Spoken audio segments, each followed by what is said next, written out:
This lecture covers the foundation of home rule and the prohibition of the county's consolidation with its largest city, Memphis, except with the school system for obvious reasons. Lecture 9, Article 6. Prohibited Activities. Sure, human growth is natural when unaffected by negative outside factors which may be more appropriately opposite action. As per Newton's first law explaining every action having an equal and opposite reaction, growth is ensured, and anything affecting or affecting that growth negatively, the county has a responsibility to protect residents from those forces. By residents we mean those subject to the county charter, not those outside the law who live within county jurisdictional lines. Abiding by the charter ensures the longevity of the county by ensuring the of residents in the county, so certain activities must be promoted to ensure the natural growth of those under home rule. The autonomy granted the individual or body which acts as an individual must be preserved by and through agents of the county, where being under home rule recognizes the liberty in an individual to exceed its expectations. Certainly, one county isn't any more of a county than another, but home rule allows the head of a nuclear family to equate him or herself with the highest office in the county, state, and even nation, as one's mind is no more of one than another. The avenue to the county is through the tranquility of one's home, state through the county, and nation through the state. Running for county mayor, state governor, or even U.S. president is much more effective with a tranquil home environment where county government enforces law prohibiting certain activities which hinder growth. As the city of Memphis preceded the organization of the county, home rule prohibits consolidation of the city with the county, except not necessarily with the school system for obvious reasons, but municipalities must be allowed the liberty to grow. Though some counties may, the consolidation of the city of Memphis with the county of Shelby is prohibited. We must remember that people lived in the county prior to the organization of county government in peace and tranquility. Settled by the Mississippian culture in the first millennium, the Chickasaw would migrate to the area in the 1600s. Hernando de Soto may have encountered remnants of Mississippian culture, while later René Robert Cavalier's explorers likely came across the Chickasaw.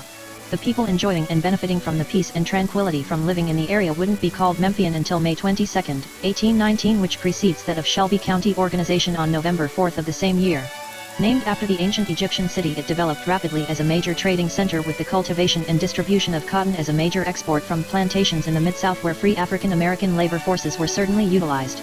The reality of slavery left many in a state of mind dependent on the mercy of government, where many now unfortunately still rest.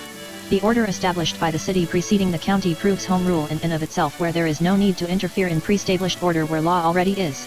The concept of democracy is preserved in the natural formations of bodies formed for the benefit of the whole, and the city of Memphis is as prime example, as consolidation would mean the suppression of liberty for law-abiding residents.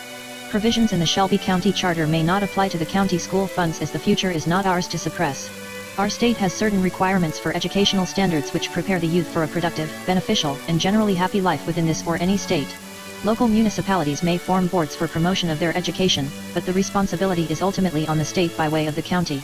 With the first Memphis City Schools chartered in 1826, they remained private until 1848, where by 1855, 19 free schools would boast of having 1,108 students separated by gender. In 1964 and 65, provisions were made for African Americans to be incorporated into the school system. By 1966, all private and free schools were incorporated by Memphis City Schools. Seeing the disproportionate distribution of funds from tax dollars used for education in the county, Memphis City Schools would dissolve its charter on May 21, 2012. This placed the responsibility to educate the youth of the largest city in the county solely on the county, freeing up city tax dollars for other uses. So, though the city precedes the county, it's still the county's responsibility to see that every resident is afforded the same opportunity in education. With the county being an extension of the state, so too are subsequent municipalities, though not so much so as being sovereign in and of themselves. The county may not interfere in their growth. Individuals, like bodies, organizations, and governments, can't move on what they see as detrimental where this is more so with greater participation. The individual may choose at an instant to smoke a cigar, speed down the street, or any other of the things that a sober, rational-minded body would advise against.